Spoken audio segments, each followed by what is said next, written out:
Bonjour à toutes et à tous, je suis Claire Laplace et je vous souhaite la bienvenue dans la 3e saison de La Boussole, le podcast des parcours qui ne perdent pas le nord. Vous êtes les premiers promoteurs de La Boussole et je vous remercie pour votre écoute du podcast. Pour rendre visible La Boussole, abonnez-vous sur votre plateforme d'écoute préférée, attribuez au podcast une note 5 étoiles et laissez un commentaire. Aujourd'hui, nous allons parler musique. Ceux qui me connaissent savent à quel point elle a une place centrale dans ma vie. Lorsque j'ai rencontré dans le cadre de mon travail Manu Simoins, qui est guitariste professionnel, j'ai aussitôt eu envie de le recevoir ici pour prendre le temps de revenir avec lui sur son parcours. Avec Manu, nous avons parlé d'apprentissage de la musique, de se découvrir un don pour un instrument, de la réalité du monde de la musique, de ne jamais se fermer de porte et de ce qu'il faut pour produire le bon son. Manu fait également partie d'un groupe qui monte, 3 vagues, dont vous avez peut-être entendu le dernier titre, Les plages de Dunkerque. Si vous ne les connaissez pas, je vous mets le lien vers leur compte YouTube dans les notes de l'épisode. Leur single est également disponible sur toutes les plateformes de streaming de musique. Leur premier album est attendu en 2022 et vous devriez avoir la possibilité de les voir en concert dans les prochains mois. Ce que partage Manu dans cet épisode est précieux, alors bonne écoute.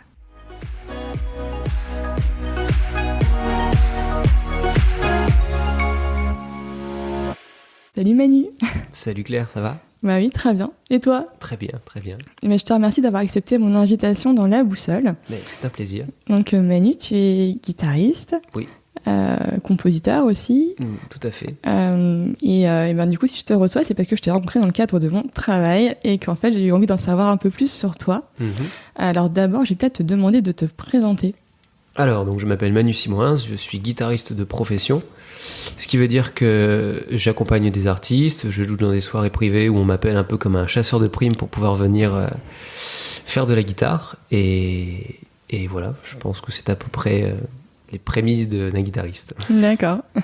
Et donc, tu as commencé la musique quand ? Parce que tu n'as pas fait de la guitare au début. Alors, j'ai commencé à l'âge de 7 ans, ouais. Quand je pense que c'est mes parents qui m'avaient inscrit à l'école de musique, parce qu'à la base, j'avais pas forcément envie de le faire. Voilà, ils avaient envie qu'on fasse de la musique, parce que mon grand-père a toujours voulu faire de la musique, il faisait un peu d'harmonica. Donc, je pense que voilà, ça a démarré comme ça. Donc, je suis arrivé à l'école de musique dans mon village, j'ai fait du solfège une première année, et là en fait j'ai le prof de trombone qui a débarqué dans la classe de solfège parce qu'il lui manquait des élèves et qui a proposé donc aux élèves de faire du trombone tout de suite. Parce qu'il faut savoir qu'à l'époque, je pense qu'aujourd'hui ça a un peu changé, mais à l'époque il fallait faire 2 ans de solfège et c'est seulement après, à la 3e année, où on pouvait faire un instrument. Oui, il fallait d'abord savoir lire un peu la musique c'est avant ça, de commencer. C'est normal, il fallait d'abord savoir lire de la musique avant de pouvoir pratiquer un instrument. Aujourd'hui, ça se fait moins parce que les codes ont un peu changé et que les jeunes ont du mal à s'atteler au solfège sans faire d'instrument, malheureusement. Moi, je suis plutôt de la vieille école, donc je trouve que les vieilles techniques étaient très bonnes quand même. Donc voilà, donc en fait, j'ai commencé la musique, le trombone, dès la première année de solfège, en faisant les 2 en même temps. Ok. Et après, t'as toujours du coup fait de la musique Alors, en parallèle ? Fait du trombone, j'ai continué à faire du trombone longtemps. Je suis entré à l'harmonie de la ville, donc à Bailleul. J'avais 12 ans, 13 ans peut-être, dans ces eaux-là. Donc entre-temps, voilà, j'ai continué à en jouer, mais avec une envie moyenne. On va dire que c'était pas l'époque où j'avais ma passion d'aujourd'hui. Et avec l'harmonie, ça a un peu changé les choses parce que c'était tout de suite beaucoup plus prenant, on avait des musiciens autour de nous, c'était très motivant et surtout j'ai eu la chance de rentrer à peu près en même temps que plein de copains et en fait des copains qui sont aujourd'hui pour la plupart mes meilleurs amis. Et voilà, donc ça a vraiment forgé nos liens. Donc ça, voilà, ça m'amène jusqu'à mes 14 ans où là j'ai commencé la guitare. Et donc pourquoi la guitare ? Enfin, je veux dire, comme tous les ados, moi j'en ai fait aussi, alors du coup c'est vraiment con.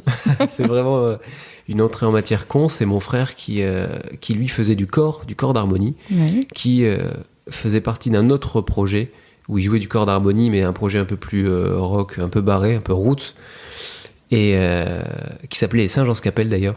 Donc les Saint-Jean-Scapelle, pour info, donc Saint-Jean-Scapelle c'est une ville, et ils avaient appelé ça les Singes en Scapelle. C'était la grande époque des années 2000 où tout le monde faisait des groupes de ska. D'accord. Alors peut-être pas dans toute la France, mais en tout cas dans le Nord c'était très très présent. D'ailleurs, j'ai toujours un groupe aujourd'hui de cette époque-là dans lequel je fais partie qui s'appelle les Scassoulets et on joue encore de temps en temps. Et c'est toujours cool parce que ça rappelle les bons souvenirs. Et du coup, en fait, donc c'est mon frère qui m'a proposé de faire de la guitare parce qu'il voulait monter un groupe et lui faire de la batterie. Donc ça s'est passé tout simplement comme ça. J'avais pas de prédisposition à faire de la guitare, même si j'aimais bien ça. Et ça a commencé, voilà. J'avais 14 ans. Et en fait, je suis parti, je me rappelle, en vacances avec mes parents. Et moi, je suis un peu 0 ou 1, quoi. 0 ou 100%. Donc j'ai réussi à me débrouiller pour avoir une guitare avec. Et là, j'ai plus lâché. J'ai commencé avec un bouquin qui expliquait un peu le jeu de Mark Knopfler, le guitariste de Dire Straits. Et voilà, pendant 2 mois, j'ai fait que ça. Je ne sortais pas, mes parents désespéraient que je sorte alors qu'on était en vacances. Et il se trouve qu'en fait, voilà, je pense que j'avais des facilités pour l'instrument parce que ça a été très très vite.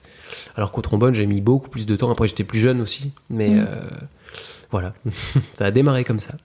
Et donc...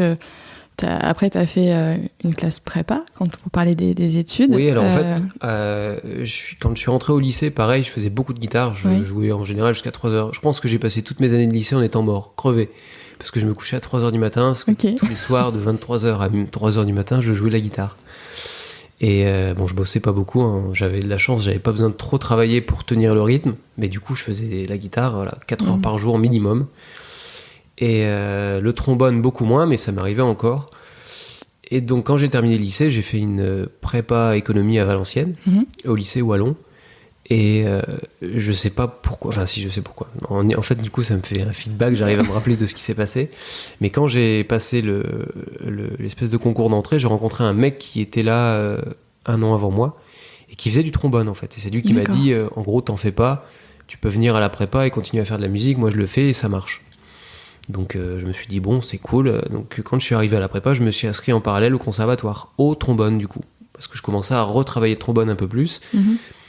Et je sais pas pourquoi, mais ça m'a donné une surmotivation à bosser. Et en fait, pendant mon année de prépa, j'ai fait un régime de 6h30, je me lève. Midi, j'arrête, je vais bouffer au resto universitaire. Ensuite, je vais dans mon appart et je retrace tous mes cours pour avancer. Je mets le trombone dans le coffre, je repars avec ma caisse. Je repars à la prépa, à 17h30, 18h, je termine, je vais directement au conservatoire, je joue pendant 3 heures, je rentre à 21h, je me fais à manger, je travaille pour la prépa jusqu'à 2h du matin, facile, hein, parce qu'il y a quand même il y a quand même du boulot. Plus en faisant un petit peu de guitare, au casque et tout à l'époque, parce que j'avais mis la guitare un petit peu de côté, j'étais parti à fond dans le classique, et rebelote tous les jours. Donc c'était une vie très, très, très... C'était intense quand même, du Exactement, coup. Ouais. Je cherchais le mot. Très intense. Donc ça a duré 1 an. Pendant la première année, et après 2e année de prépa...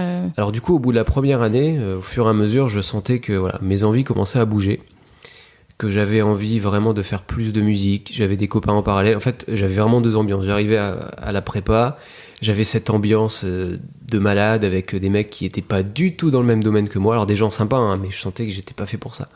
J'avais une passion autre et donc j'allais au conservatoire et là, une autre ambiance. Donc dans ma tête, ça se divisait en 2. Enfin plutôt un peu schizophrène en fait. Ouais, complètement. Et oui, je me suis surmotivé à ça. Et donc du coup, l'année suivante, je me rappelle, je suis allé voir ma prof principale et je lui ai dit, écoutez, qu'est-ce que vous en pensez ? Je pense que je devrais partir dans la musique et garder ma voie économique, mais plus peut-être en licence. Donc elle m'a dit, écoute, si c'est comme ça que tu le ressens, fais-le.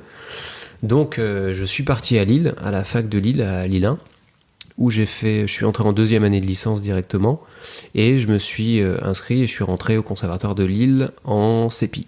D'accord. Avec Christian Bogart. Je me rappelle parce que je sais pas si vous l'entendez, mais je suis un peu enrhumé là. Et en fait, quand je suis rentré au conservatoire de Lille, j'étais complètement enrhumé avec les 2 oreilles bouchées. Voilà. Je me rappelle bien parce que du coup, je jouais dans une espèce d'aquarium, c'était horrible. Voilà, c'est des petits souvenirs. Et donc là, pareil, j'étais vraiment à fond dans le trombone. J'ai vraiment bossé beaucoup pendant mon année à Valenciennes et mes 2 années que j'ai fait ensuite en parallèle de la fac à Lille. Donc j'ai passé des choses, j'ai rencontré des gens, j'ai fait des concerts, c'était vraiment chouette. Je suis devenu prof de trombone dans plusieurs écoles de musique, donc ça c'était cool. La guitare toujours en parallèle, mais que je laissais de côté. Mais comme je te dis, en fait j'avais des espèces de facilités, ce qui faisait que ça se passait bien, j'avais pas besoin de trop travailler. D'accord. Et au trombone, du coup, ça m'a permis de vraiment découvrir l'ambiance classique qui me plaisait, mais pas autant que la guitare. Donc au bout d'un moment, je me suis dit, je sens que il faut que je fasse un choix. Ouais, il y a un fasse truc qui choix. t'appelle, et voilà. Et j'ai eu aussi un autre truc, c'est que je me suis rendu compte de ce que c'était que le don. Parce que je pense que la plupart des gens, quand on parle du don, on sait pas trop ce que ça veut dire. Et en fait, moi, le trombone, j'étais bon. Je suis devenu, à force de travailler, je pense, très bon. Mais c'était pas comme à la guitare. C'est-à-dire que j'arrivais devant des profs pour jouer un morceau, un concerto, j'étais flippé. C'était difficile pour moi. Alors qu'à la guitare, je me posais pas de questions et ça allait toujours. D'accord. C'était bizarre, quoi. Ça montrait qu'il y avait un instrument où j'avais des facilités, ça se faisait comme ça. Et l'autre où... voilà, avec le travail, je pouvais réussir à faire quelque chose, mais c'était pas pareil. Et je sais pas, j'ai une espèce de prise de conscience que toute ma vie au trombone, j'allais toujours me poser un peu de questions, que ça allait pas toujours être simple, alors qu'à la guitare, c'était facile. Donc je me suis dit, bon, ok, pars dans cette voie-là. Donc j'ai terminé la fac, j'ai arrêté le conservatoire au bout de ma 3e année en comptant Valenciennes. Et j'ai fait un deal avec mes parents... qui était finis tes études, donc finis ta licence, et après je me suis inscrit au CMA à Valenciennes. D'accord. Donc j'ai été passer l'audition là-bas, donc le CMA c'est le campus des musiques actuelles, qui en fait a changé de directeur l'année où je suis venu, donc c'était une nouvelle organisation, c'était sur 2 ans, donc moi j'ai passé le concours d'entrée pour essayer d'entrer en 2e année directe, je l'ai eu, et j'ai fait mon année là-bas, donc j'ai redéménagé à Valenciennes, et 1 an donc à faire le CMA, à rencontrer des nouvelles personnes, à me développer. Et c'était vraiment chouette. Et je suis sorti de là 1 an après, major de promo. Donc cool, quoi. Et qu'est-ce que tu as appris pendant cette année-là ? C'était quoi le Alors il y contenu ? avait plein de disciplines. Il y avait notamment l'harmonie. Ça, j'en garde des très bons souvenirs parce que le prof est devenu un ami et ça m'a permis de comprendre toutes les choses que j'avais pas encore analysées dans la musique.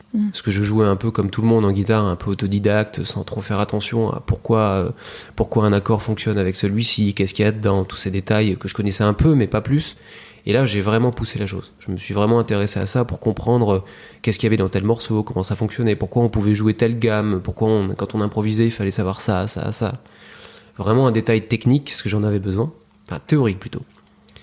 Donc ça, après le jeu en groupe, on nous a fait travailler des morceaux vachement difficiles, donc ça c'était chouette. Rencontrer des intervenants qui sont venus aussi. Notamment, je me rappelle d'un qui avait travaillé avec... c'était un ingénieur du son qui avait travaillé avec Bob Marley, les Rolling Stones, tout ça. Andrew Lydon, il s'appelait. Un grand monsieur. Des gens, voilà, on apprend un peu aussi à se taire et à regarder les grands en se disant, bon d'accord, en fait j'avais oublié parce que je pense que je deviens bon, mais en fait non, je suis qu'une merde. Et il y a des gens bien meilleurs que moi qui sont au-dessus, qui ont réussi, qui ont fait des trucs de fou, et peut-être que jamais j'arriverai à ça, mais on va tenter le coup, quoi. Ouais. Et en musique, on se prend souvent des claques comme ça, et c'est bien, il le faut, pour redescendre un peu. Et écoute, je pense que c'est à peu près tout. Voilà, après avec le réseau, je suis devenu prof après du coup en sortant du CMA parce que le directeur aimait cette formule-là de pouvoir permettre aux élèves, on va dire méritants, de pouvoir rester dans les bureaux et pouvoir être prof. Donc j'étais prof sorti de là au CMA et dans 2 écoles deux écoles où j'étais prof de trombone. Ok. Et donc quand tu sors du CMA, qu'est-ce que tu veux faire en fait ? Je veux faire de la guitare, accompagner, commencer à arriver dans le métier. Et là, il y a la grande claque de la réalité de la musique, c'est qu'il ne se passe rien. C'est-à-dire que personne ne nous connaît, on a été dans une école pendant 1 an, génial, mais après, il faut tout faire, quoi. Il faut repartir à zéro. Et notamment, je me rappelle, quand j'étais sorti de la fac, on m'a fait quelques petites propositions, notamment avec... des offres de métier qui auraient pu m'apporter quand même des salaires bien confortables, et j'ai tout de suite dit non parce que je me suis dit si j'accepte maintenant, je pense que sortant de mon école de musique actuelle, je vais jamais pouvoir revenir à ça parce qu'on repart de zéro, et je suis parti de zéro, et chaque mois je gagnais un peu plus parce qu'il y avait les cours là, il y avait d'autres cours ici, il y avait des plans, des choses, et alors moi j'ai eu 2 chances, 2 contacts que j'ai eu, un qui était lié au CMA et l'autre pas du tout. D'accord. Alors je t'explique, comme quoi des fois on ne sait pas de quoi l'avenir est fait. En fait, j'ai été vite mis en contact avec un groupe à Dunkerque qui s'appelait Atypique, qui était un groupe de carnaval, enfin qui jouait de la variété, mais pour le carnaval de Dunkerque. Et j'ai fait 2 remplacements avec eux au trombone. Et en fait, il y a une fois où le groupe devait jouer le morceau Beat It de Michael Jackson, et le guitariste en fait se sentait pas de le faire. Et donc mon frère qui était dans l'équipe, parce que mon frère est ingénieur du son, donc on a chacun un peu changé de parcours, mais toujours un peu dans la musique. Voilà. Donc lui il s'est spécialisé comme ingénieur du son, il a sa boîte dans le nord de la France. Et donc du coup il a dit Manu joue de la guitare, il peut le faire, demande-lui. Donc ils m'ont demandé, le guitariste me file sa guitare au moment du solo. Et je m'en rappelle très bien parce qu'en fait il y a eu un problème ce jour-là, c'est que Beat It, le morceau Beat It, en fait pour le jouer à la guitare il faut désaccorder toutes les cordes de la guitare d'un demi-ton. D'accord. Donc tu peux pas prendre la guitare et le jouer, c'est pas possible. Donc du coup avant que ça démarre, parce que je savais ce problème-là, je demande au chef d'orchestre, en quoi vous jouez Beat It ? Est-ce que vous jouez comme l'original, c'est-à-dire un demi-ton en dessous, ou est-ce que vous trichez et vous jouez un demi-ton au-dessus ? Donc pour les chanteurs c'est encore plus dur parce que c'est encore plus haut, déjà que c'est haut, et dans ce cas-là j'ai pas besoin de toucher la guitare. Et il m'a dit non, t'inquiète pas, on joue en mi, donc on joue avec la tonalité sans devoir changer les cordes de la guitare. Soit. Donc je me rappelle, j'arrive sur scène, ils avaient tous des ear monitors, tu sais, donc les oreillettes qui te permettent d'entendre tes retours, non pas via une petite boîte qui est devant la scène, mais dans tes oreilles directement. Ce qui veut dire que toi, si t'arrives sur scène et que t'en as pas, tu n'entends rien. T'entends la batterie d'un côté, t'entends un peu de guitare par là, mais c'est le boxon, quoi. Et donc je prends la guitare, le solo commence à arriver, je joue. Enfin, avant le solo, le début de la chanson, et là j'entends qu'il y a un problème. J'avais l'ampli derrière moi, heureusement, donc pas le mien, pas ma guitare, rien, quoi. Et en fait, ils étaient dans la tonalité originale, un demi-ton en dessous. Et donc là, j'ai touché le manche de la guitare, je fais down, down, down, j'ai tout baissé au pif. Ouais. Et le solo a démarré, et apparemment ça s'est bien passé, mais moi je pensais avoir fait n'importe quoi parce que c'était pas préparé. Et donc à la fin, ils sont venus me voir, limite ils m'ont fait une hola tellement ils en venaient pas, c'était bizarre, quoi. Donc en fait, ça a commencé comme ça. Et là, ils se sont dit, oula, il joue de la guitare. Et en fait, quelques temps après, mais je te dis ça doit être peut-être 3 ans après, j'ai été... en fait, je me suis retrouvé à jouer avec eux, et je joue toujours avec eux quand je peux. Et c'est toujours un plaisir, d'ailleurs, parce que c'est vraiment devenu des copains. Et en fait, ça m'a apporté une grande partie de mon réseau. Ok. Parce que j'ai rencontré un chanteur qui s'appelait Hugo Diaz, avec qui on est devenus très potes, et qui m'a branché sur une soirée années 80 où on accompagnait des artistes des années 80, connus, donc c'était chouette. Et en fait, après, il a fait un groupe années 80, donc j'ai fait partie de ce groupe-là, puis un cover de Calogero, donc j'ai fait partie de ça aussi.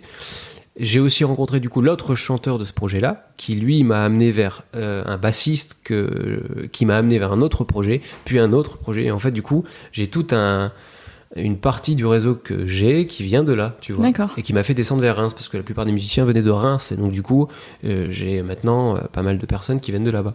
Ok. D'ailleurs, on en parlera certainement après, mais Trois Vagues, le batteur, parmi d'autres batteurs, c'est moi qui lui ai fait rencontrer l'équipe, et je l'ai rencontré à Reims. À Reims, d'accord. Donc, tu vois, en fait, ça s'est fait comme ça, petit à petit. Et l'autre côté, ça a été le CMA. Donc ça, c'est le prof de batterie à l'époque qui était avec sa femme et qui voulait faire un tribute de Céline Dion. Ouais. Et il cherchait un guitariste, donc il avait demandé à un de ses potes que maintenant je connais bien, que j'embrasse parce qu'on se remplace régulièrement, Ben Caléja, un super gratteux. Et donc il avait demandé à Ben qui n'était pas dispo, donc après derrière, c'est lui qui a dit écoute, à sa femme, si tu veux, moi je connais quelqu'un, je pense que ça peut faire le taf. Et voilà, donc ça s'est passé comme ça. Donc j'ai rencontré toute cette équipe-là, j'ai fait ça. Et ça, c'est ce qui m'a apporté de rencontrer notamment le claviériste de l'époque, qui est en fait le claviériste des Goldmen. Et c'est comme ça que le claviériste des Goldmen m'a appelé il y a quelques temps pour venir remplacer David, qui ne pouvait plus faire le groupe. Ok. Donc tu vois, en fait, ça vient d'une rencontre. À chaque fois, c'est un petit truc, et hop. Et après, bien sûr, il faut faire tes preuves. Parfois, t'as même pas beaucoup de temps. Ça peut être une chanson, une répète. Oui, ça passe ou ça casse, et après, c'est voilà. Ça. Ouais. Et après, il faut savoir quoi montrer pour que ça passe bien. Et maintenant, moi, j'ai mis un petit secret pour que ça marche. Et puis après, c'est vrai que tu joues comme là dans le cadre de mon boulot, quoi. Finalement, t'es appelé pour des soirées, des trucs. Oui, c'est ça. En plus. En fait, moi, c'est ce que j'aime bien. C'est aujourd'hui, la musique, c'est devenu très difficile. Pour pouvoir en vivre, on peut pas se dire je vais faire un groupe, ça va marcher. C'est beaucoup plus complexe que ça. Parce qu'aujourd'hui, les groupes, notamment la musique live, ça tourne moins qu'avant parce qu'il y a beaucoup plus de musique électro, donc on est plus facilement derrière son ordi à faire de la musique. On la sort, les gens écoutent, mais c'est pas pour ça que ça marche. Il y a quelques personnes pour qui ça marche. Des fois, on se demande même pourquoi. Mais la musique live, voilà, c'est un peu plus compliqué. Donc il y a vraiment un versant de ce métier-là qui est soirée privée où on va accompagner des gens, soirée privée où on va être avec un projet qui fait de la reprise et qui est pour un certain type de personnes. Ça peut être pour un mariage, ça peut être pour un vin d'honneur, ça peut être pour un anniversaire, ça pourrait être pour un comité d'entreprise. Donc ouais, c'est vrai que nous, on s'est rencontrés comme ça. Pour un truc quand même assez atypique, parce que moi, c'est rare que je vienne tout seul, sans projet, tu vois, venir faire des riffs de guitare. Donc Donc ouais, il y a toute une partie qui est comme ça, en plus des groupes. Et moi, c'est ce que j'aime pouvoir faire, tu vois. Un côté vraiment plus studio où tu rencontres des artistes, tu leur écris des titres. Tu arranges les titres aussi, ou des fois on t'appelle juste pour venir faire des guitares. Parce que moi, mon domaine de prédilection premier, c'est d'abord la guitare. Je me ressource toujours autour de ça parce que c'est vraiment à partir de ça qu'on m'appelle. D'accord. D'ailleurs, on me demande souvent pourquoi je chante pas. Parce que je chante en fait. Mais, oui, sur les Goldman, tu fais un peu des chœurs et des choses comme ça. Ouais, et puis je chante du lead aussi, mais c'est vrai que du coup après les gens se disent mais je savais pas que tu chantais, pourquoi tu ne l'as pas dit? Et en fait j'ai pas envie de le dire parce qu'à la base je suis pas chanteur, je suis pas guitariste-chanteur, je suis d'abord guitariste. Donc moi on m'appelle pour faire de la guitare. Après s'il faut faire des chœurs, chanter, derrière voilà je peux le faire, je le fais avec grand plaisir, mais j'aime bien sectoriser un peu. J'aime bien faire des projets où je ne fais que de la guitare et d'autres projets que j'ai un trio de rock'n'roll par exemple que j'adore, tu vois, dont je devrais m'occuper un peu plus en ce moment parce qu'il tourne pas. Et c'est de ma faute parce que je prends pas assez de temps pour le démarcher. Et là, je chante de A à Z et c'est super chouette parce que j'adore chanter ça. Mais voilà, je suis pas chanteur au premier plan. D'accord, ouais. Ce pourquoi on t'appelle, c'est avant tout la guitare. Exactement. Voilà. Okay. C'est bien de toujours se ressourcer autour de ça, d'être instrumentiste. Comme en classique. En classique, on t'appelle parce que tu fais de la clarinette, tu fais du trombone, voilà, tu fais partie d'un orchestre et donc tu viens, tu fais ça, t'as pas d'autres disciplines. Donc j'aime bien essayer de garder ce truc-là. Ok. Et donc à côté, tu fais partie d'un groupe, 3 Vagues. Oui. Alors 3 Vagues, pour t'expliquer un peu ça. Ouais, vas-y, raconte-moi, je suis curieuse du coup. Bon, je parle beaucoup du coup. Mais oui, mais c'est fait exprès. C'est le but. 3 Vagues, comment t'expliquer ça? Alors ça vient du CMA, à la toute base, hein, vraiment à la toute base, je te resitue. Je trouve pour le coup, alors j'aime pas forcément parler de moi, mais c'est intéressant de savoir d'où viennent ces pistes pour les gens éventuellement qui entendront ça, qui voudront faire peut-être ce métier-là, savoir un petit peu comment ça se passe. Déjà de se dire, il faut accepter de faire n'importe quoi.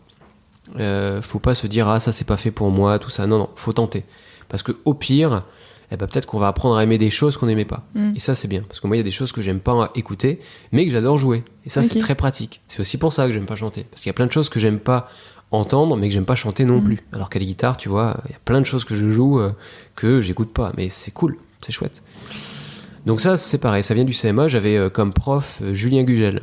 J'avais 2 profs, j'avais Julien Gugel, Benoît Paul, que j'embrasse tous les deux si un jour ils entendent cette interview. 2 mecs super, de super guitaristes, très différents. Il y en a un qui est beaucoup plus rock'n'roll, l'autre qui est un peu plus fusion. Mais les deux ils m'ont beaucoup apporté, pour l'attitude, comme pour le jeu, comme pour la sagesse aussi. Et Julien Gugel, c'est le guitariste de Soul, voilà, pour replacer un peu dans le contexte. Et lui, en fait, un jour m'a donné le contact d'un batteur qui cherchait un guitariste pour un groupe, que je ne citerai pas, avec lequel j'ai tourné pendant 2 ans, qui m'a appris aussi pas mal de choses. C'était vraiment une belle expérience. Et donc un jour, on se retrouve à faire avec ce groupe le Vocal Tour, qui était une espèce de concours dans le Nord, enfin dans le Nord et ailleurs aussi, qui s'est appelé aussi par la suite, je crois, le Zik Me Up. C'était peut-être Zik Me Up d'abord, Vocal Tour ensuite, enfin je sais pas, l'un des deux. Et dans le jury, en fait, se trouvait le chanteur de 3 Vagues. D'accord. Donc, avec ce groupe-là, on remporte l'une des étapes. Et en fait, on gagne une séance studio avec donc le chanteur de 3 Vagues. Donc, une semaine après, je revois le groupe, on répète. Il me dit qu'il a rencontré donc le chanteur de 3 Vagues. Donc, on va l'appeler Jérôme, ce sera plus facile. Donc, il rencontre Jérôme. Il me dit, ouais, j'ai passé un petit peu de temps avec lui. On a commencé à travailler, c'est chouette. Mais malheureusement, je pourrais pas vous faire venir parce que voilà, il a un petit studio, c'est compliqué. Donc, on va certainement travailler, lui et moi. Mais je vais essayer de te faire venir toi, au moins à la guitare. Donc, c'était cool, tu vois. Il fait un peu de forcing et tout. Donc, j'arrive chez Jérôme quelques semaines plus tard. Donc très sympa, on discute, il m'explique un peu son parcours, que je t'expliquerai si tu veux, parce qu'il a un parcours très particulier, Jérôme.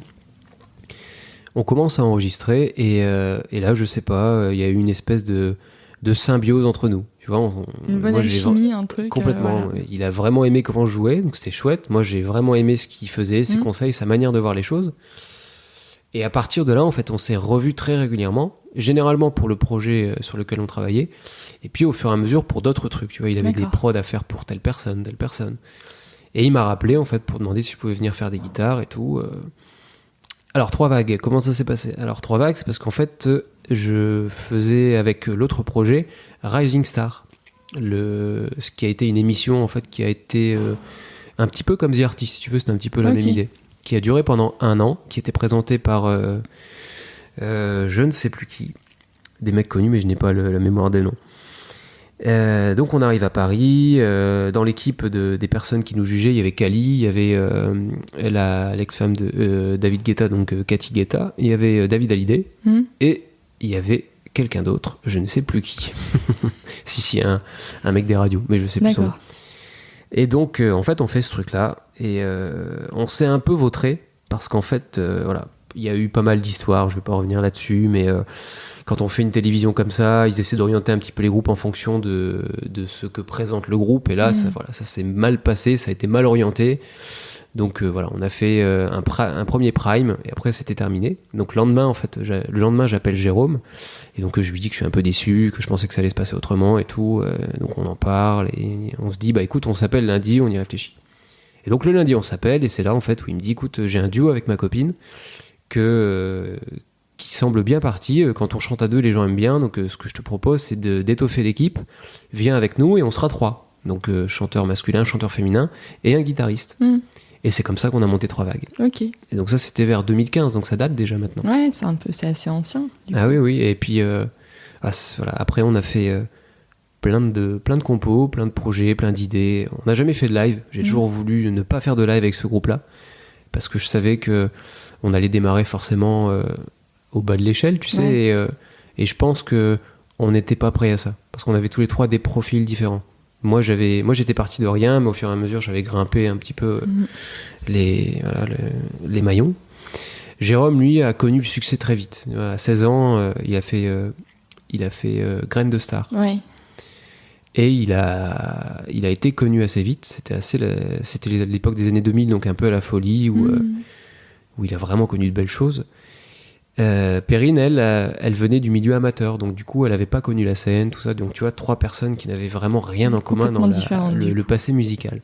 Et je me suis dit, voilà, Jérôme, c'est quelqu'un qui a besoin de monter sur scène pour faire déjà ses compos. Là où moi je viens pour faire de la reprise, il a besoin de répéter aussi.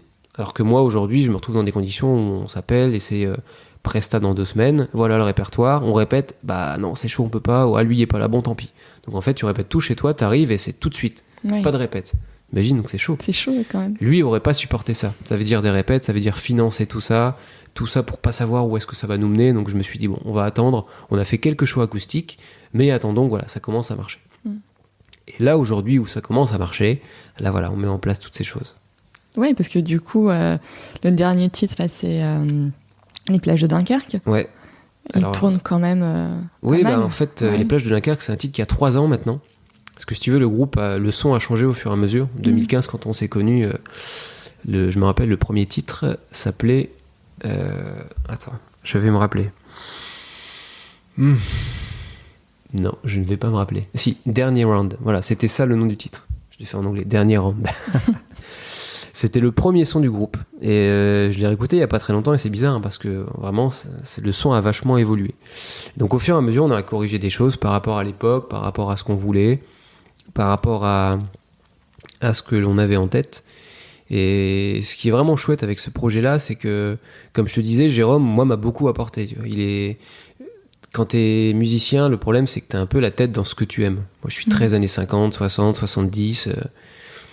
C'est vrai que je t'en ai pas parlé, mais voilà. Mais les personnes qui m'ont vraiment influencé, c'est des personnes qui datent de cette époque-là. Donc, plutôt le rock, tout ça. Complètement. Ouais. Moi, mes 3 références, ça a été Dire Straits, Eddie Van Halen et Brian Setzer des Stray Cats. Okay. Donc, tu vois, on n'est pas du tout dans les guitaristes modernes, même si j'adore les guitaristes modernes, mais ça n'a pas été mes influences premières, pour plein de raisons. Et en fait, Jérôme, lui, c'est quelqu'un qui vise la modernité et l'artistique. C'est-à-dire qu'il en a rien à faire que tu joues un riff qui soit super cool, avec un super son de ces années-là. Pour lui, si c'est ringard, c'est ringard.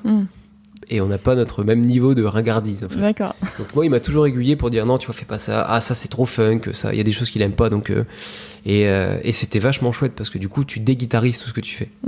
Donc là, on te désapprend tout ce qu'on t'a appris à l'école, en fait. Donc ça, c'est vraiment chouette. Parce qu'aujourd'hui, quand on veut faire un groupe de compos, eh ben, on a besoin d'un peu de ça pour pouvoir se placer, surtout sur la scène française. Oui. Et là, qu'est-ce qui fait la différence ? Enfin, je veux dire, vous passez beaucoup plus en radio, etc. Enfin, qu'est-ce qui... Alors, c'est quoi ? C'est tout con. Le secret, c'est qu'en fait, on a rencontré la bonne personne. Parce qu'on a rencontré plein de gens qui nous ont toujours apporté quelque chose, mais tu vois, c'est toujours, voilà, tu gravis une marche, et une marche, et une marche, et là t'as rencontré quelqu'un. Ouais, mais c'était pas la bonne personne, parce qu'au final il s'est rien passé. Mais il s'est passé quand même des trucs, mais c'est pas encore ça.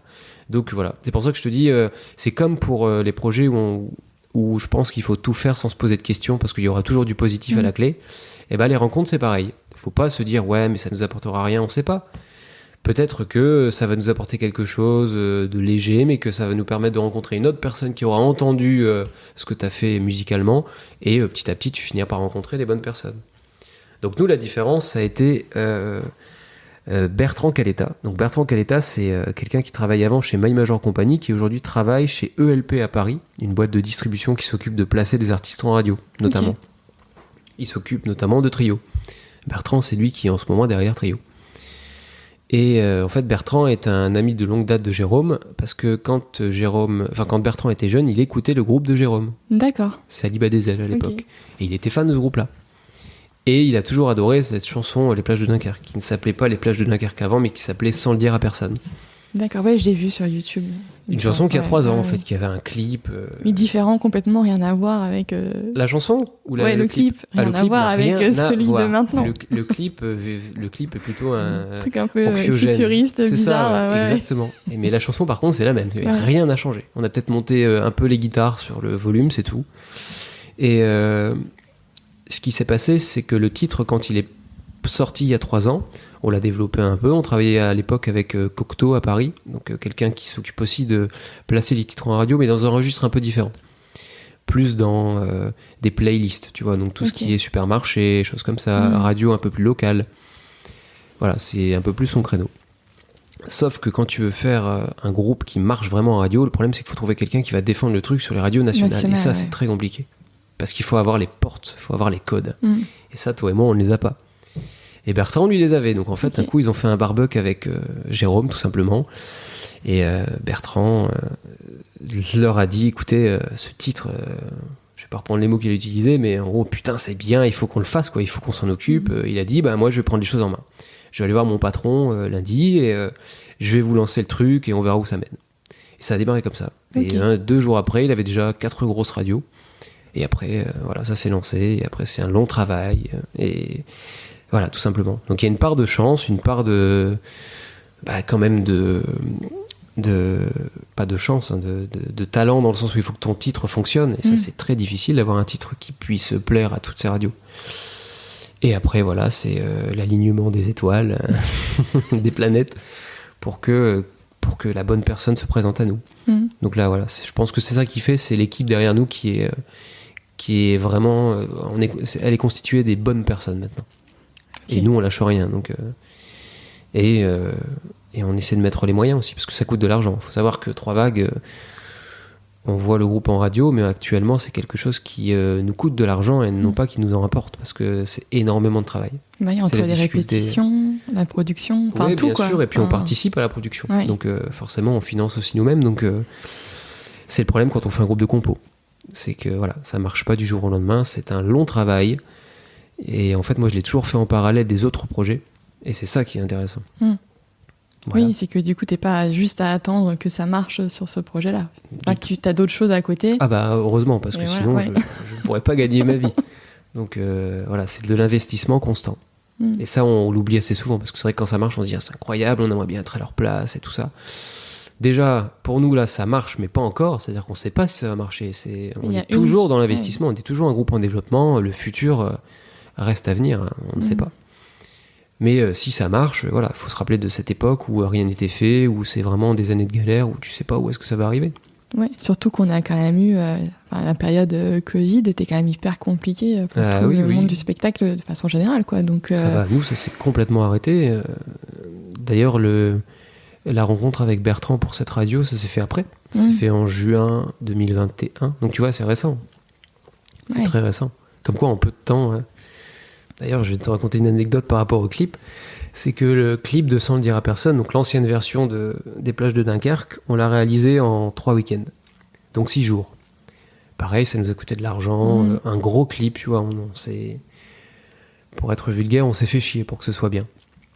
Et au final, donc, le clip n'a servi à rien, vu que c'est pas celui qui a été utilisé. Pourquoi ? Parce qu'en fait, avec Bertrand et les personnes qui s'occupaient de développer le titre en radio, on s'est dit, c'est peut-être un petit peu trop anxiogène pour les radios. Oui. Donc là, on nous a dit, il faut que les gars, vous fassiez un clip en 3 semaines, sans budget. Et donc, on a tourné un clip sur une journée qui nous a rien coûté parce qu'on a fait appel aux personnes avec qui on travaille, qui sont venues bénévolement pour nous aider, et ça a pris une journée.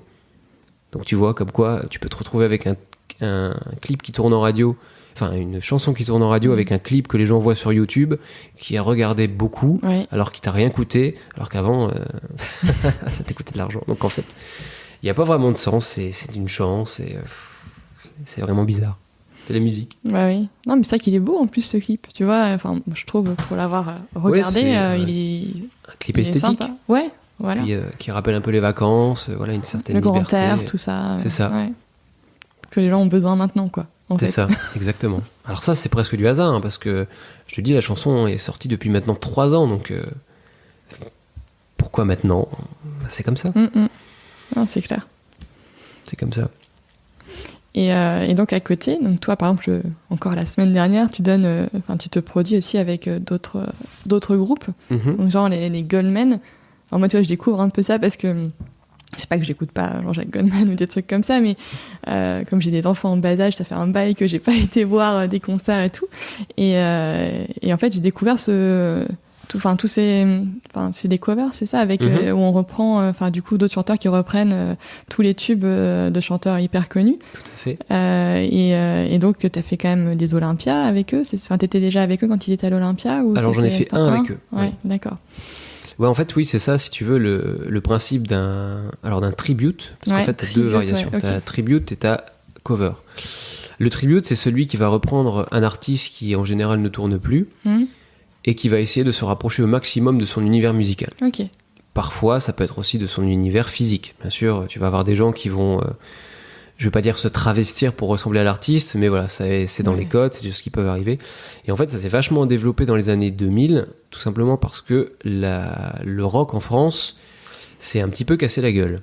Et moi, je m'en suis aperçu notamment dans un festival près de chez moi, où à l'époque, il y avait justement beaucoup de groupes de ska, de compos, tu vois, qui passaient. C'était le Sapi Festival à l'époque. Et dernièrement, le Sapi Festival, en fait, s'est un peu modifié et c'est devenu plus un groupe qui fait tourner des covers, des tributes. Alors, j'ai rien contre les tributes et les covers. La preuve, j'en fais partie. Mais malheureusement, c'est devenu une mode qui a pris un peu le pas sur les groupes de compos. Et ça me dérange. Parce que pour moi, la compo, c'est fondamental et il faut préserver ça. Et ça, c'est lié aussi à la mort des petits labels. C'est-à-dire qu'avant, dans les années 80, 90, ça a toujours existé, mais si tu veux, ça existait encore dans les années 90. T'avais des groupes qui étaient un peu anarchiques par rapport à la pop actuelle et qui voulaient faire leur propre style. Alors ça pouvait être tout et n'importe quoi, ça pouvait être du hard rock, ça pouvait être du thrash metal, ça pouvait être toutes sortes de choses, et qui signaient avec des petits labels qui leur permettaient de se développer, de faire un album, de financer du studio, de financer du disque, donc, et surtout de pouvoir partir en tournée sur des petites scènes, tu vois, mais donc les mecs en vivaient. Et donc ça, c'était vraiment génial parce que ça te permettait d'avoir ton projet et de te dire, bon, je vais faire un truc qui va peut-être pas passer sur RTL2, mais ça va exister. Et pour moi, c'est ça les musiques, c'est ce qui est le plus important. Sauf que tous ces petits labels-là, malheureusement, ont disparu pour la plupart. Donc tous les groupes qui étaient dans cette sphère intermédiaire ont disparu avec, ou on commençait à devoir, les mecs ont commencé à rebosser à côté, donc ils faisaient ça en plus. Mais c'est pareil, les dates, tu les trouves pas comme ça, tu vois. T'as besoin d'avoir ce qu'on appelle un tourneur. Donc malheureusement, ça a un peu disparu. Et en fait, le tribute a pris un peu la place de ça.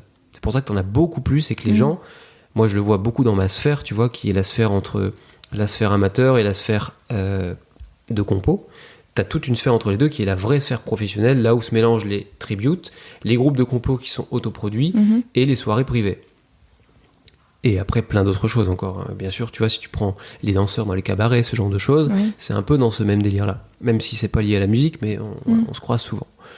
Et le souci, c'est que, voilà, généralement, les gens se disent, bon, qu'est-ce que je vais faire comme tribute ? Parce que naturellement, ils pensent à faire ça avant la compo, parce que, on sait plus trop comment développer la compo. Et donc, les Goldman, donc c'est un tribute à Jean-Jacques Goldman qui marche vraiment fort, parce que Jean-Jacques Goldman ne tourne plus. Et faut pas oublier aussi que en termes d'artistes, Jean-Jacques Goldman est le mec préféré des Français dans ce genre de registre. Et ça se ressent, parce que c'est vrai que quand tu vois les Goldman sur scène, les gens sont fous. Alors parce que le groupe fait bien les choses, mais aussi parce que les chansons plaisent aux gens. Et donc il y a un credo énorme pour Jean-Jacques Goldman. Après, donc, tu peux avoir donc, des groupes qui sont des covers. Dans ce cas-là, le principe du cover, c'est tu reprends les chansons d'un artiste, mais plus à ta sauce, tu vois, sans vouloir copier. Alors que le tribute, normalement, c'est on va essayer de recréer l'univers pour que les gens qui viennent puissent vraiment fermer les yeux et avoir l'impression d'être eux, comme à l'époque où le groupe tournait. Après, ça s'est mélangé dans le sens où des fois, tu peux avoir des tributes alors que le groupe principal tourne toujours. Là, c'est encore un peu différent. Mais en l'occurrence, les Goldman, on va dire que la légitimité se fait dans le fait que si tu veux voir Jean-Jacques Goldman en concert, tu ne peux plus. Et donc, du coup, c'est un bon moyen. Et moi, je suis rentré avec les Goldman, je crois que c'était en 2019, un petit peu avant le Covid, du coup. Oui, c'est ça, 2019. J'ai fait un premier concert avec eux, je crois, en septembre 2019. Parce qu'en fait, le guitariste qui était là depuis 10 ans maintenant ne pouvait plus faire toutes les dates. Parce que voilà, il avait une vie de famille un peu plus prenante. Et donc, ils ont cherché à trouver un remplaçant. Donc, j'ai tout appris. Je suis arrivé, j'ai fait une répétition avec eux. Ça s'est bien passé. Et après, c'était parti. Et donc, comment t'as fait comment ils t'ont repéré Alors, c'était du coup avec le claviériste du cover, Céline Dion. Voilà. Ça s'est passé comme ça. Et tu vois, donc, un groupe, une rencontre... Et ça marche, et voilà. Tu vois, j'aurais pu dire, j'aime pas Céline Dion, je vais pas faire un cover Céline Dion. Bon, déjà, c'est pas vrai, j'aime bien Céline Dion. Mais j'ai rien que pour ça, heureusement que je l'ai fait, parce que ça m'a permis aujourd'hui de rentrer dans ce super groupe. Et c'est un plaisir de jouer avec eux. Parce que déjà, ça joue, les musiciens sont super, l'équipe est top, les conditions sont chouettes, parce que c'est aussi un peu un rêve quand t'es musicien actuellement, de pouvoir tourner dans des grosses salles. Enfin, tu vois, on fait des salles où on remplit parfois plus que des artistes de compos. Connus, et ça c'est fou, et les gens se lèvent la première chanson, ils sont fous, tu vois, après ces chansons là elles sont tellement connues, enfin je veux dire tout le monde sait fredonner une chanson au moins une chanson de Goldman, ça, et puis tu sais, même les gens qui sont il y a toujours des gens qui sont un peu réticents et qui n'aiment pas trop qu'on touche à ce genre d'artiste. Mais en fait, la plupart des personnes qui viennent finissent par se faire avoir parce qu'ils se rendent compte que... t'es pris dans le truc. Oui, c'est ça, et parce qu'ils se rendent compte que c'est vraiment très proche de l'original, et sans forcer, tu vois. Le chanteur, lui, se travestit pas pour ça, c'est sa voix naturelle. Je pense qu'il chante un peu plus du nez, il le dit souvent, voilà. Un peu plus dans l'aigu, comme ça, parce que Jean-Jacques Goldman, il a une voix un peu légère, tu vois. C'est ça. C'est ça. Mais donc voilà, c'est vraiment chouette. C'est, tu vois, garder un groupe de compos et avoir comme ça un tribute pareil, c'est vraiment cool. Vraiment les deux, je vais pas dire si je pouvais en garder que deux, ce serait ceux-là, parce qu'il y a plein d'autres choses que j'aime faire et je veux garder une certaine variété, mais c'est vrai que c'est vraiment cool. Et ça te permet du coup quelque part de vivre de ta passion aussi. Ah bah bien sûr, c'est ça qui quand même le nerf de la guerre aussi, quoi. Ouais, c'est ça qui est marrant, enfin je sais que de temps en temps, j'en parle à mon père, et qui lui voit en fait ce qui se passe avec les deux projets, et lui dans sa tête, comme tous les parents, c'est normal, c'est qu'il voit que les Goldman ça marche, c'est tout de suite, c'est immédiat, que les gens sont déjà conquis. Alors que Trois Vagues, tout reste à faire. Et au lieu de récupérer de l'argent, tu en donnes. Mais c'est pas pour autant que tu dois pas le faire, parce que si ça marche, tout peut complètement changer. Donc voilà, il faut miser sur un petit peu toutes sortes de choses, faut pas rester fermé. Et moi, j'aime tout faire, de toute façon. Donc, tant que tu fais de la guitare, en fait... C'est ça. Voilà. C'est autour d'une passion. Et voilà, ne pas vendre son âme au diable et essayer de toujours mettre un petit peu de toi, quel que soit ce que tu fais. Tu vois, c'est pas parce qu'on va te demander de jouer Tata Yo-Yo que ta vie s'arrête et que tu dois te dire, mon Dieu, je pensais ne jamais jouer ça. Moi, pour ça, j'en ai rien à faire. Vraiment, ça ne me dérange pas du tout. Tant que ce que je fais, je l'assume parce que je trouve ça bien, c'est chouette. Il n'y a pas de règle. Et puis le fait aussi d'être prof, ça t'apporte quoi d'enseigner Alors ça, c'est mon petit complément pour continuer à être dans la pédagogie. Et je pense que c'est vachement important. J'ai développé un petit système pour pouvoir avoir mes propres cours avec mes propres PDF, ma manière de faire. Et c'est chouette, encore une fois, tu vois, c'est pouvoir changer l'ambiance. Alors je pense pas... que j'aurais pu faire ça tout le temps. Être que prof, je pense que j'aurais pas pu. Parce que là-bas, c'était pas pour ça que je faisais de la musique. parfois on n'a pas le choix. Il y a beaucoup de gens qui aimeraient pouvoir être sur scène, malheureusement c'est pas toujours faisable, tu vois, donc parfois, je vais pas dire par dépit parce que c'est pas le cas, mais tu te retrouves à être plus prof que musicien sur scène et t'en fais ton beurre, tu vois, tu fais avec et au final c'est très cool. Mais c'est vrai que de temps en temps j'y repense et je me dis c'est quand même une chance parce que par rapport à d'autres qui malheureusement sont peut-être victimes de ça, et ben moi j'ai cette chance de pouvoir faire ce que je rêvais de faire quand j'ai commencé. Tu vois, et ça c'est chouette. Ouais. Mais c'est super de donner des cours, moi j'adore ça. Et puis de tomber sur des gens, tu vois, qui savent pas ce que tu fais. Oui, souvent les gens, voilà, avec Facebook, tout ça, ils le voient, mais j'ai d'autres personnes, par exemple des personnes plus âgées, qui ne savent absolument pas ce que je fais à côté. Et je leur dis pas, parce que j'en ai rien à faire de leur dire, tu vois. Ils me demandent ce que je fais, je discute un peu, je dis que voilà, il y avait des concerts là, mais sans plus. Et j'adore ça. Et j'ai toujours aimé ça. Tu vois, j'ai toujours aimé rester un peu discret dans l'ombre. C'est bête, mais tu vois, mon frère qui fait de la sono, j'adore pouvoir aller de temps en temps travailler avec lui et faire ce qu'on appelle le roadies. Tu portes des caisses, t'installes de la façade, tout ça. Et en fait, des fois, t'accompagnes des artistes, tu leur branches leur micro, des choses, et les mecs savent pas ce que tu fais. Bah, je vais pas arriver en leur disant « Ouais, tu sais, je suis guitariste, j'ai joué là il y a un mois. » Rien à faire. Je leur dis rien et je vois en fait leur manière d'agir et ça m'a appris aussi qu'il faut toujours faire attention aux personnes qui t'accueillent, à ces personnes qui installent ton matériel, parce que ne les prends pas de haut, peut-être qu'en fait le mec a fait 2 fois plus de trucs que toi. Donc moi j'aime bien ça, tu vois, faire un petit peu tous les paliers. Quand on a fait l'Olympia avec les Goldman, le lendemain j'ai joué dans un bar, tu vois, et j'adore ça, parce qu'il n'y a pas de... Enfin, on sauve pas des vies, on fait de la musique, donc c'est chouette de faire une grande scène, c'est chouette de faire un live RTL2, mais peut-être que demain tout va s'arrêter et que tu vas refaire des choses très simples. Bah voilà, ça aura été une chance et pourvu que ça dure, mais il faut pas attraper un melon parce que d'un seul coup on te donne l'opportunité d'aller quelque part. Et du coup, qu'est-ce qu'on peut te souhaiter pour la suite ? Je ne sais pas, écoute, que les choses continuent de bien se passer, que moi je suis guidé par la passion de la guitare. Je suis derrière mon instrument, je joue, on m'appelle, je fais du mieux que je peux et ça m'emmène dans plein d'endroits cool, ça me fait rencontrer des gens formidables, ça me fait partir en vacances aussi, parce que mine de rien, tu vois, moi quand je pars dans un van pour aller jouer à l'autre bout de la France et qu'on reste 3 jours là-bas, c'est du travail, mais c'est des vacances. Donc en fait, j'ai pas vraiment de métier, tu vois, c'est que du bonheur. Même si avant, voilà. Et t'es quand même répété, tu t'es passé, t'arrives pas puis, comme ça. Là, on n'a pas parlé de l'aspect technique, mais c'est des années de galère, c'est des années... moi, je suis un geek de matos. Tu vois, j'achète tout le temps. J'ai dépensé, je sais pas combien, mais je pense que clairement, j'ai dépensé le prix d'un appart acheté dans le matos. En guitare, en ampli, en tout. Oui, tout ça. En plus, j'aime bien les vieux instruments pour des raisons de bois qui vieillit, d'esthétique, tu vois. Et du coup, ça coûte très cher. Et ça continue de coûter encore plus cher. Donc voilà, moi j'ai quand même fait des études d'économie, je sais comment ça marche. Donc j'ai essayé d'acheter le plus vite possible pour pouvoir avoir les choses maintenant et éviter de payer encore plus cher plus tard. Parce que là, ça devient inaccessible. Et ouais, donc du coup, tout ça a été un réel investissement.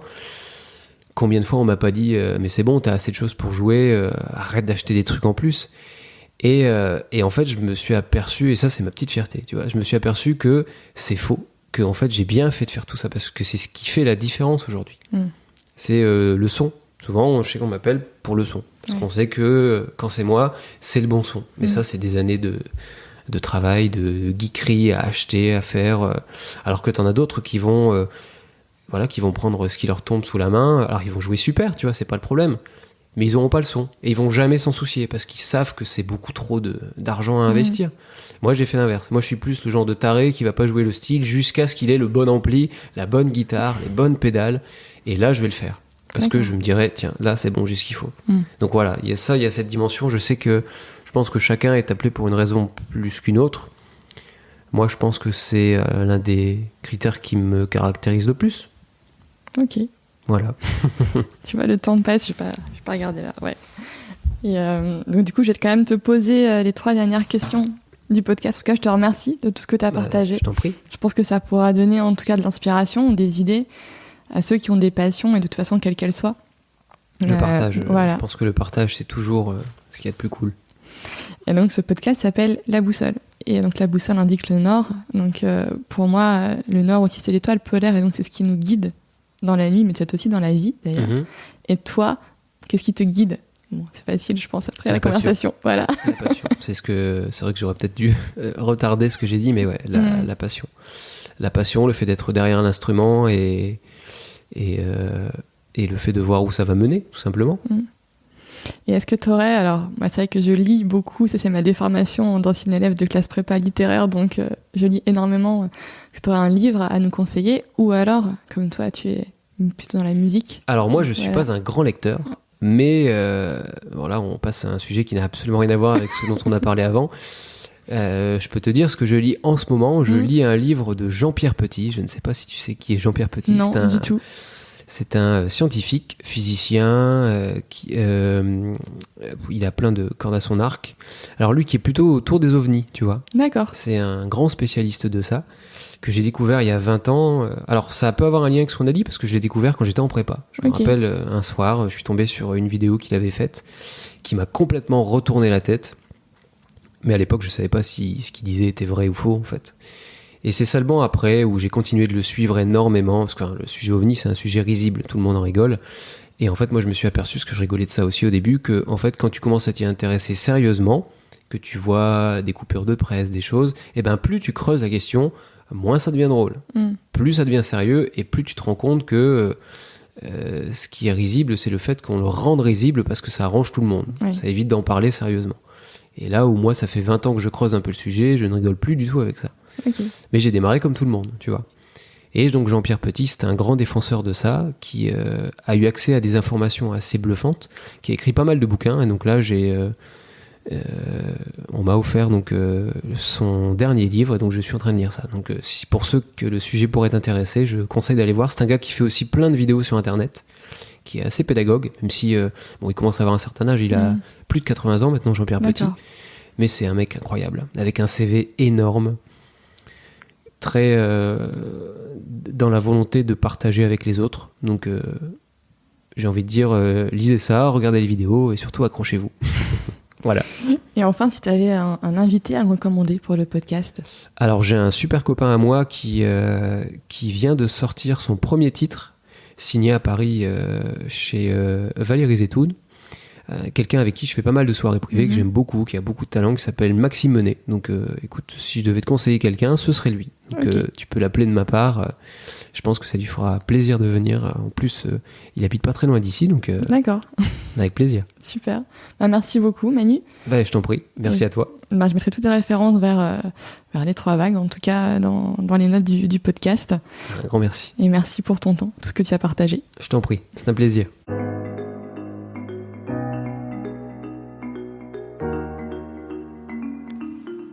J'espère que cet épisode vous a plu. Si vous appréciez ce travail, partagez le podcast autour de vous, abonnez 2 personnes de votre entourage et dites-le moi sur Apple Podcast. Je vous donne rendez-vous dans 2 semaines pour un nouvel épisode. D'ici là, portez-vous bien et n'oubliez pas de regarder votre étoile polaire.